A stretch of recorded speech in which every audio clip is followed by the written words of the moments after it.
the Jet Setting Wealth Advisory Podcast, where your financial journey takes flight with David T.U. As an airline pilot and financial expert, David merges the aviation industry and wealth management to help you navigate today's complex financial skies. Each episode features expert insight, blending personal stories with essential financial strategies. We ask that you fasten your seatbelts and sit back as we prepare for takeoff. Our destination, your financial empowerment. Welcome back to Jet Setting Wealth Advisory. I'm your host, David T.U. Today, we're very happy to be joined by Captain Kit Darby, who's the founder of kitdarby.com Aviation Consulting. And he is one of the most respected voices in pilot career forecasting and airline industry trends. From helping aspiring aviator navigate hiring cycles and career strategy, to advising airlines and investment groups on pilot supply and training pipelines, Kit has spent decades at the intersection of aviation operation and workforce economics. So welcome, Kit. Welcome to the show. So happy to have you. Thanks for having me on. Fantastic. I know you, but you don't know me in terms of my career. I had prescribed or subscribed to your information and data back 27 years ago when I started getting involved in airline and flying and want to get hired. So I had subscribed to your resources at that time. Thank you for that. You bet. Let's get started with your story now. What drew you into aviation and specifically inspired you on pilot hiring and career development? It was pretty easy. I needed it myself. So it was all right. I'm a Braniff Capital Republic United Boeing Delta baby. So it was necessity. I continued to need resumes over and over. When application reviews came out, we got involved in that. We had long ago developed a salary survey. Everybody very curious about wage and benefits, and inspired into the expert witness business by a friend who was injured, fell in the tub, lost his sense of balance, lost his medical and license, and presented a case to me that he needed help on. And we literally did it with a ledger, a calculator and a ledger. I set up the ledger and my accountant did the calculator part. And he got a fair return. Before, they were offering a small portion of what he was entitled to. He was a DC-8 captain for capital. So we calculated that out, and it wasn't too long. We had another request or two. People were buying the salary survey, but then they would call back and say, "Oh, I'm an economist or I'm a vocational rehab person. And now that I have this, I don't know what to do with it." Got it. And the other thing that inspired us was some of them were doing things with it. And when we saw what they were doing with it, they were leaving literally millions on the table, not understanding the various elements of the pay, benefit, and particularly the retirement programs. They didn't understand A funds and B funds very well at all. They would often do one, but not the other. Back when everybody had an A fund, that was a major omission. So we did that. And the business grew, the membership business grew to about 80% of everybody that was hired was a member. The other 20% reading somebody else's copy. The expert witness business slowly grew as your name gets out there. Sure. There's companies that track the awards. It's called verdicts.com. And probably my biggest boost was when the Bagram air crash, the 747 went in. So I had 3 pilots, 2 flight engineers, and a loadmaster on that particular case. I was called by the law firm one day and by Boeing the next. So it was a good case for me. And the award for the 3 pilots alone was $115 million. So that's not just career value, obviously. They were young, upwardly mobile pilots flying 747s as captains and co-pilots. So they had a bright future. But there was a great deal of other problems with that case that increased the value. A lot of negligence and stuff that really increased the value. But they published that award, and people look for experts that have been able to deliver high values in the past. And that's helped my business tremendously. So that's where I'm at today. I still work with pilots. I call it my golf. I really like working with the pilots. And I need to stay up on the hiring trends and all anyway. But my main business is this expert witness where I'm calculating career values, pay benefits and retirement for pilots that are injured, killed, delayed, whatever's happening. So let's talk about that. You've been long track pilot supply and demand. What advice would you give to young aviators as looking into getting into the business right here, into the right airline, timing their career moves or navigating in this industry cycle? The cycle is a really important word there because things Yes. are up and down. And we joke that it's never as good as it looks at the top when United's hiring captains off the street. And it's never as bad as it looks at the bottom when it looks like everybody's going to be furloughed. So Right. the truth is somewhere in the middle. And you need to plan your life based on that middle value, because if you buy your captain's house and your boat and your airplane early, you're likely going to be giving them back in the cycle. But overall, when you look at the pay, benefits, and retirement on an average basis, it's an excellent career. Many times the average earner in the United States was up around 65,000, and the average pilot's well over 200. Got it. Plus your retirement programs. Half the people in the U.S. don't have a 401k. The other half that do have a 6 or 8% contribution total, where now we have we're running at 18 to 20% company paid, no matching required, and on a salary that's 2 or 3, 4 times the average. This is a really good job and a really good retirement. And quite honestly, it's also fun. So that it's all getting paid for a sport in a way. Right. So it's a lot of fun. So when you look at that middle value and make good long-term decisions, keep a clean nose, don't get involved in drugs, alcohol, that type of stuff. Do well in school. The airlines like to see good GPAs, not even required to graduate, but we know they like it. And then basically the t-shirt after that sort of reads fly. Qualifications and experience, flight time, are the coin of the realm. The absolute gold coin is turbine PIC, either turboprop or jet PIC time. And I tell people today, even back when people were making captain like right away with the minimum flight times, my goal has always been at 2,000 or 3,000 hours with a fair amount, 1,000, 2,000 hours of turbine PIC. You should make all your career decisions about as if you needed that.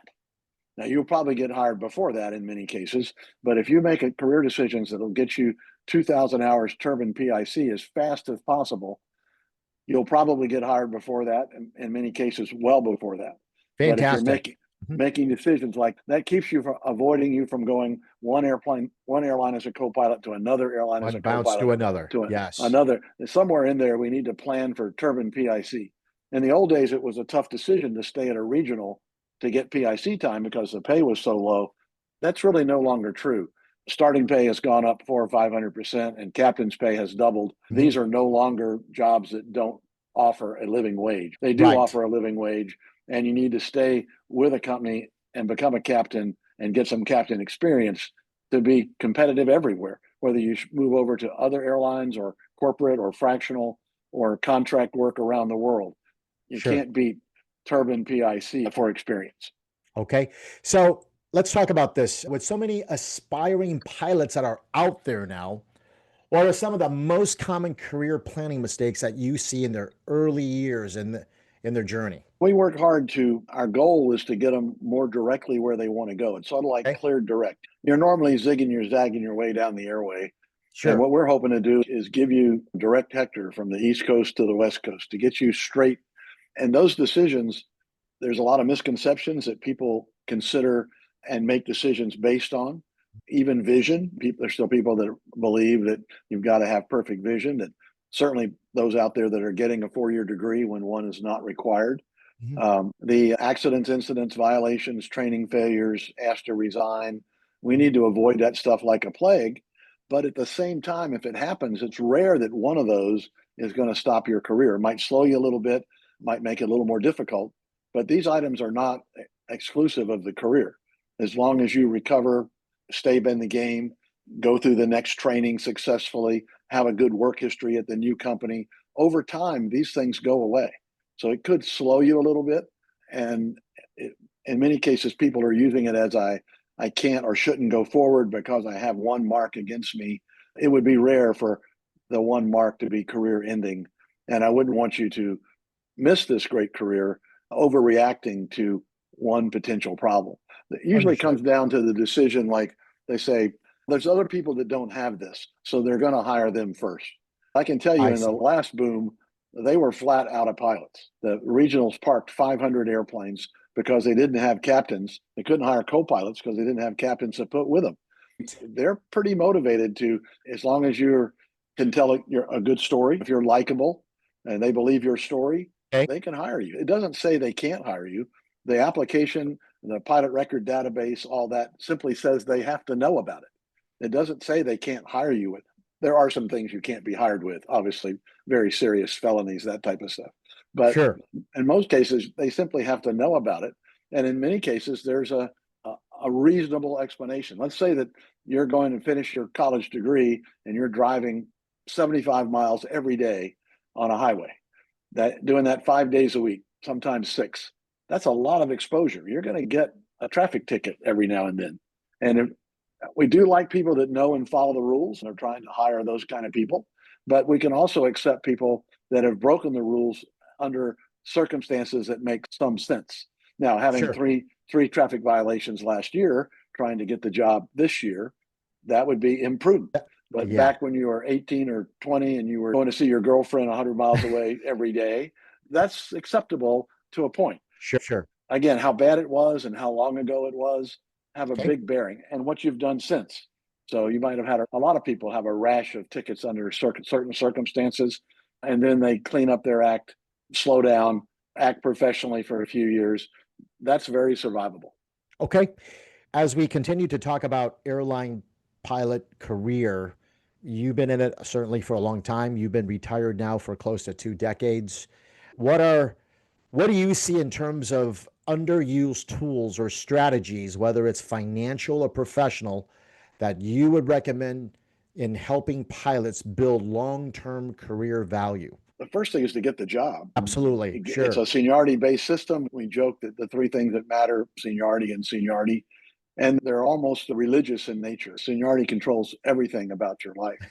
So the object is to get the job as quick as you can. Yeah. And any kind of decision that gets in the way of that, often it starts out financial.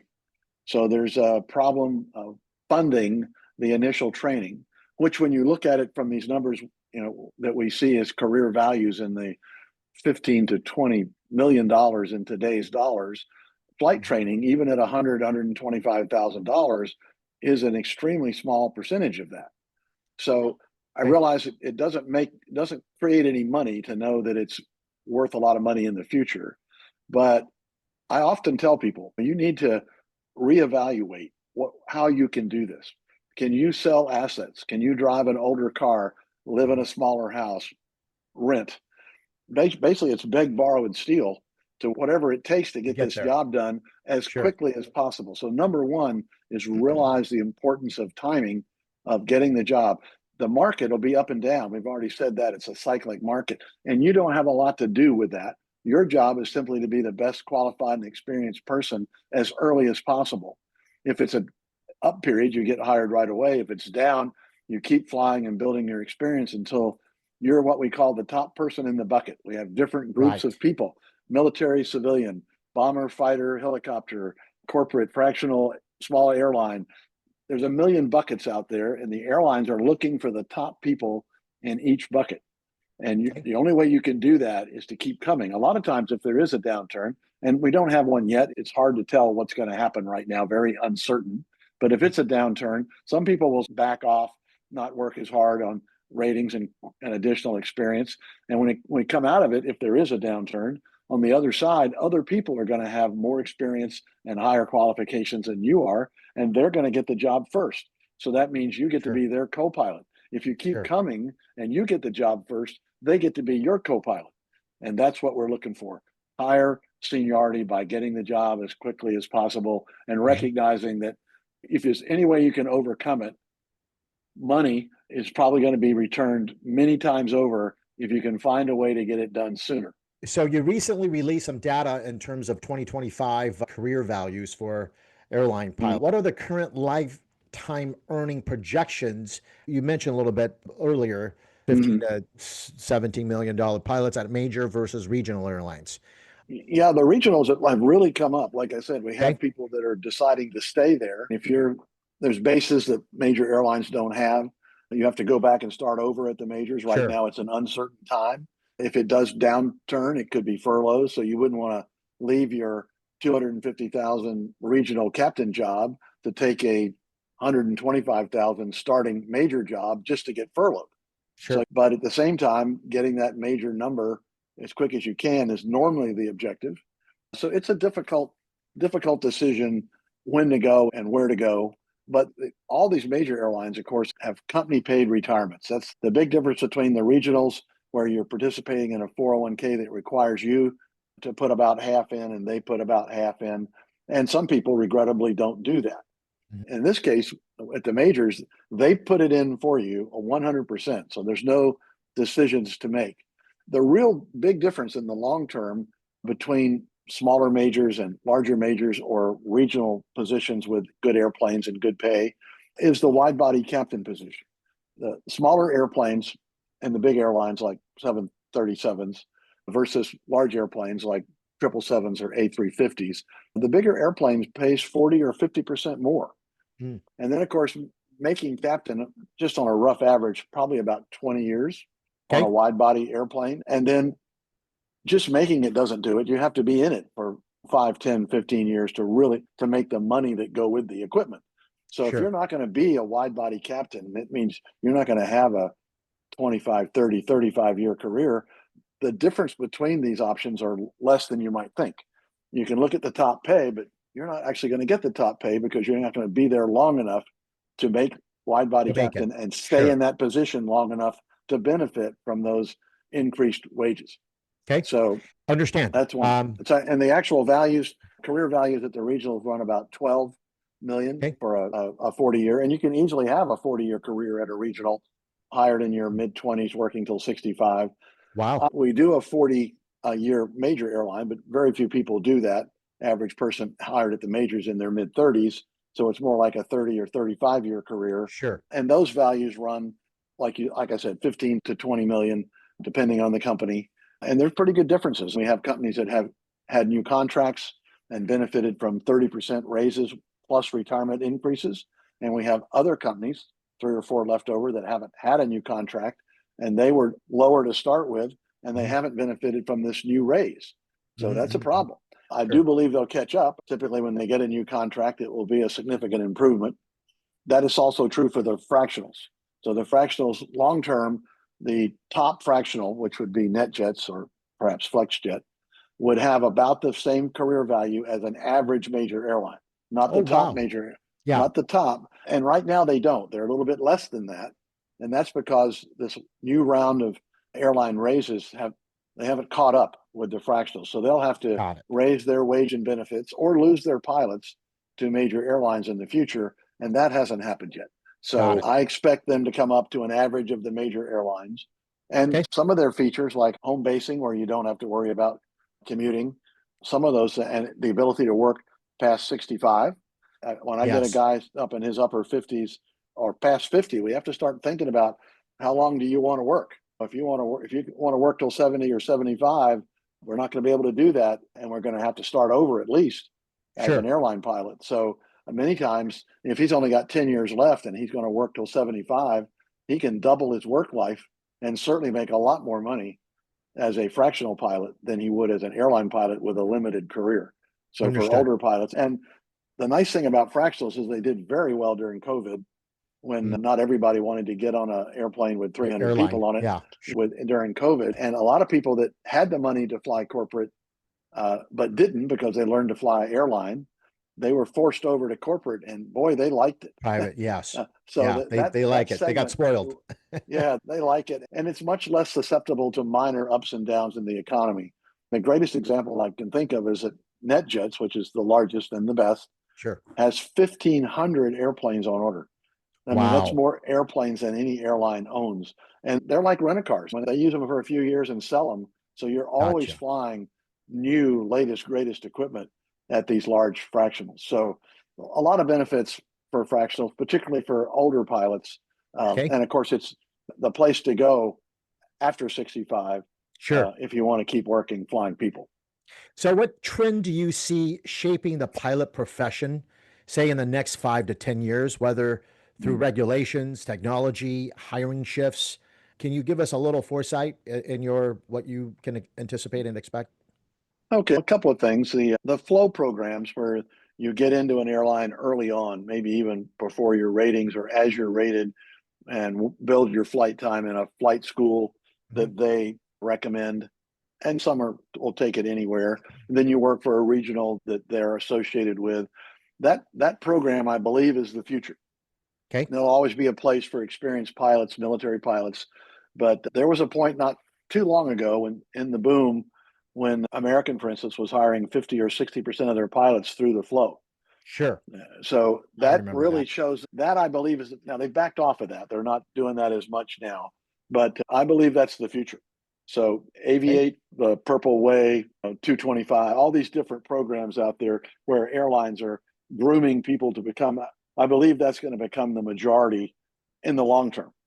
Okay. So the other thing would be I always get the question about the one-man cockpit or the no-man cockpit, and we have the technology to do that. We could reduce that. The real question has been, one, the airplanes we have, a typical major large jet lasts 25 or 30 years, 25 for narrow bodies, 30 for wide bodies. Okay. And all the airplanes we have now are two-man airplanes. There could be a change. We're used to 3, so it's 2. Yeah, now it's 2. Now, and I think what's going to happen next will be 1 in the cruise phase, long-range flying. So you have 2 pilots. One takes a break while the other works. Somebody on the ground monitors as well. There can be a reduction there. Cargo, certainly passengers aren't there to complain, so they're more likely to change over. And really comes down to what the passenger is willing to accept. And right now they're not there, but down the road, like I said, we have the technology. We could see one man long range flying, one man at a time, 2-man crew for takeoff and landing. We could see automated flights for cargo. That's entirely possible. Wow. I don't think guys that are if you're working on your ratings right now, you're probably okay.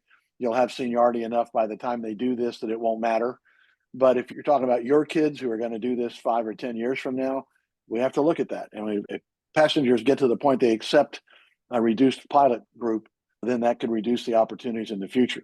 Other than that, it's growing very rapidly. Okay.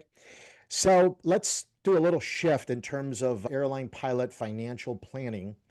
With traditional pensions, aka our A fund, disappearing or have disappeared, how should professional pilots, whether it's airline or corporate, approach retirement planning, especially considering career risks like health or furloughs or something that's unplanned? Any thoughts about that? And of course, it's the benefit comes from having the money as early as possible. Okay. But that is in direct conflict with lifestyle. Okay. So I know people that have taken the earliest bid on the biggest plane in every seat every time. And that was their choice. It would not be my choice. And I don't feel it's most people's choice. Sure. We need to balance our income against our time off, our flexibility, the ability to accommodate our family and friends. So most people don't make that straight money choice. Okay. It can be done. You're going to be in the smallest plane in the least desirable base in the wintertime, working holidays and weekends. I just don't think it's worth it. These are really good jobs. They have excellent medical benefits, not just to take care of you while you're flying, but also you could end up with a 50 or 60% of your current earnings going forward. In many cases, you've lost your medical, but you haven't lost your ability to work. In other words, you've lost your flight medical, but you can still do something, be a dispatcher. Something else. Yeah, do something else and make a living. So the combination of having good loss of license insurance is what we call it, really loss of medical insurance. So if you lose your medical, you're going to be frozen at half pay, but you're also still available to work. So I don't find it critical that you make as much money every moment as possible because of the relatively good safety net between 50 or 60% of your current earnings. Hopefully you haven't out purchased yourself where you're not betting on that upgrade or betting on making captain. You're hopefully, if you're a co-pilot, you're living on your co-pilot wage. If you're a narrow body pilot, you're living on your narrow body wage, not counting on the future ones to pay the bills. Then you should be in good shape. At 50% pay and another job, you should be okay. Plus you do have some substantial savings as you get older. We lose about 0.5% of people that fall into this each year. Okay. So Okay. earlier medical retirements, and some of those win the lottery or daddy owns a big business and they can afford to quit. Sure. But the medical stuff does go up, especially when we went to age 65. Okay. In those last 5 years, the medical retirements do increase. Okay. And we thought a lot of people would retire early because they could, and we find that they really don't. They're at the top of their game, Right. making the most money, flying the biggest Seniority, plane, getting what they want, scheduling. when and where they want to go. Why would you quit? Sure. Some of them, I hear people talk about it all the time. In actual practice, almost nobody leaves until they have to. Yes, that's what happens with many of my clients. Stay all the way to the very end, fly to the last day, the day before they have their 65th birthday comes up. I asked, right there. I had a lot of discussions about this when early retirements were available during COVID. Sure. And the first question I would ask my customers and friends was, do you like to fly? And in most cases, yes. they did. And Yes. I said, if you like to fly, I'm going to suggest that you fly as long as possible because the time's going to come when you can't fly. Right. Don't quit prematurely if you like it. Now, if you don't like it, if you're tired, fed up, mad as hell, not going to take it anymore, fine, retire when you get the opportunity. But if you enjoy what you do and it's part of your enjoyment, you need to continue that. You're making really good money doing it. So it's like you like golf and they're paying you to play golf. Why would you quit playing golf? It doesn't make any sense. And I have a few people that didn't like it or were overly concerned about the politics or the whatever was going on. And they made decisions to retire. And they weren't necessarily unhappy. You know, they took themselves out of that risk situation because there is a risk. The new retirement programs, though, it's not like the old days when you can lose your A fund. A lot of people did that. I'm one of them. So that's not that kind of risk. Is by transferring it to a defined contribution program, that money's yours. So the risk going forward is greatly reduced by having a defined contribution program. Absolutely. Fantastic. Thank you. Looking back over the last few decades, what historical trends and pilot contracts stand out to you as the most impactful? And potentially, what future contract provisions do you expect to gain importance in the upcoming negotiations with majors and the regionals? It is, and we said this last time, I think, we're in a commodity business. Yes. Airplane seats bolted into airplanes. We get to fly the planes, but there's so many providers. It goes so many places. We're a commodity. So we're like a loaf of bread or, God forbid, a dozen eggs. So we're a commodity. So we're going to ride with the economy up and down. So my normal advice is it's gradually increasing. We're doubling the rate of inflation. That's actually rapidly increasing, but it's gradually increased over time. If times get bad, times get hard, it levels off. You might not get the next pay raise. If it gets really bad, it can go down. Knowing that, we have to have that plan. So we got to generally gradually increasing, keeping up with, or in this case, bettering inflation due to the shortage. Times get hard, it's going to level off a little bit. It gets really bad, it could go down. And if it gets super bad, the company could fail. So the odds are much lower that the company would fail or the wage would go down. And the typical risk period, recessions and so forth, are usually relatively short. They only last a few months or a year or two at the most. With a short-term plan to get through that, you can come out the other side without giving up your home or that kind of stuff. So you need a plan that plans the cycle, knows that it goes up in general, but levels off or even goes down, and occasionally fails. I've been through a couple of bankruptcies. Braniff and Capital were both bankruptcies, and yet I ended up a wide-body captain at United, and I retired at 60. So I would have had 5 more years of that. I had 7 or 8. I would have had 13 as a wide-body captain. I wasn't hired until my late 30s, 38. So again, these things are survivable, but only if you have a plan and understand how it works. And you need to watch the economy. The other thing are profits. So really essential, the airlines make profits. They are much better at making profits than they used to be.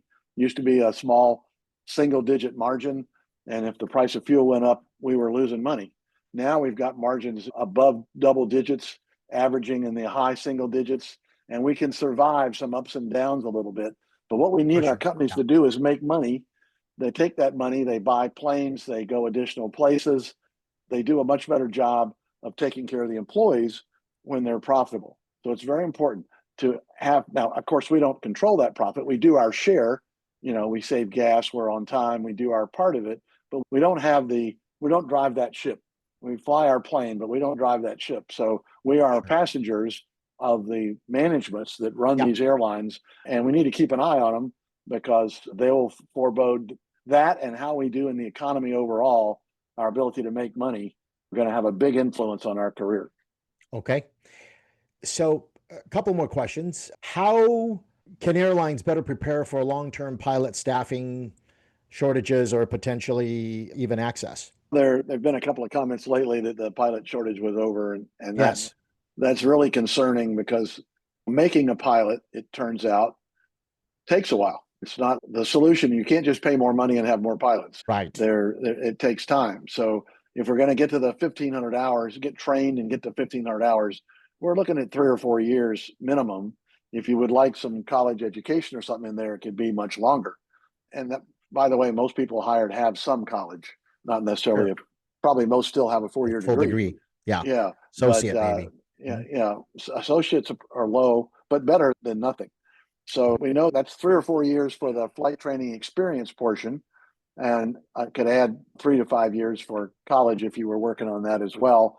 And I think the people that say the shortage is over don't really understand the dynamics. Because it takes a while to make one, you have to plan and manage this resource, work with people earlier, work with them longer, plan for at least that minimum gap of 4 or 5 years. And if we needed a big demand like we had at recovery from COVID, we flat ran out. And to turn right around and say it's over, that we have a new variable, the availability of equipment. Okay. And we've always had basically retirements and growth. Those were the 2 main factors. But now we have to look at growth has been constrained by equipment, which has really never happened before on a large scale basis. So we have to figure in the equipment, which may actually be a benefit because we might have overexpanded had equipment been available. And that may reduce the size of the downturn because we didn't overexpand. So it may have leveled itself a little bit. Don't know that's true. We'll have to see what happens, but we certainly didn't grow as fast as we wanted. Regionals ran out of pilots. Majors ran out of airplanes. We couldn't do it. So we didn't grow as fast. That's a constraint. And that may prove useful in that we didn't overdo it as bad as we might have. And if there is a downturn, there would be less of a reduction and a shorter period before we were back to normal operations. Okay. All right. And let's see here. Final question for our listeners in terms of them walking away with just one piece of advice from you today, whether they're pilots or future pilots or business leaders in aviation, what would you give? What should it be? Wow, it's a broad question. The answer is different for each of those groups. Okay. Let's say pilots. Yeah, if we're talking about pilots, I would probably give them patience and persistence. Okay, excellent. We tend to be less patient, and it produces momentary decisions. I always think back to my son, who was on a great path, working as an instructor, heading off to the regional airlines as soon as possible. Everything was looking good. And he wanted to go fly banners at Myrtle Beach for the summer, get 300 hours in 3 months, and give up his regional flying and all that. And he did have the T-shirt that said "Fly, Fly," and that was going to be more flying than, but it was not crew serve, not multi-engine, not turbine. It didn't help him make captain. It wasn't the informed decision we wanted him to make. I see. So we helped a little bit with that, let's not do that. Basically, learn the issues and make good informed decisions. Have a long-term view. If you're coming on, realize that your plan should be 2,000 or 3,000 of multi-engine turbine PIC, and make decisions with that in mind. And then once you get there, realize it's a cyclic business and it's not as good as it is at the top or as bad as it is at the bottom. Try to plan your life for that middle value. You mentioned the final thing, live in your base if you can. No commuting. Keep your wife. Those are all cheaper things. My marriage counseling is not that good, actually. But keep those your are wife or your husband. Yeah. Nowadays. And for business leaders, they want to get into management. Any thoughts on them? I have a fair number of people that are even involved in safety or test flight or any of those ATC specialty items. Just a reminder that there, percentage-wise, there are very few people that do that. And many people, if it's a seniority protected position, like you become an instructor pilot or a management pilot. If the worst case, you can go back and be a line pilot, which many people consider to be the best, most flexible position there. Absolutely. So try to keep that. I have the same problem with people that want to become sim instructors before they get their career position. It's a great position. It gives them more time at home, might be a pay increase. But boy, if it's not flying an airplane, it's not working toward those qualifications and experience that count. The multi-engine turbine PIC, got to be real careful about jobs like that prior to working for the company you're going to retire from. Now, if you're at the company you want to retire from and you want to work in management, safety, test flight, whatever, great. But realize that the number of people that successfully do that are very small, and it is political. You've introduced that element that if you don't like them or they don't like you, you could end up. But again, if it's a seniority-based position, at least you have the fallback of being a line pilot. I would be very careful of leaving the seniority list for any reason. Understood. Fantastic, Kit. So appreciate your time in joining us today and being a fantastic guest and giving us the insight of your 40-year plus career as a consultant, airline pilot, military pilot. Friends, thank you for tuning in to this episode of the Jet Setting Wealth Advisory Podcast. Again, a very special thank you for Captain Kit Darby for sharing his unparalleled insight into pilot career development and the aviation workforce. To connect with Kit or learn more about the services that he offers, please go to kitdarby.com, Aviation Consulting. Be sure to check the link in our show notes if you'd like to have more information about where you can reach him. I'm David Yu, airline pilot, founder, and wealth advisor of DTY Wealth Planning Solutions. If you enjoyed today's podcast, please don't forget to subscribe and give me a thumbs up. And of course, leave a review and share conversations with other aviation professionals who could benefit from Kit's expert guidance. Until next time, stay the course, think strategically, and continue building your wealth with confidence and purpose. Thank you.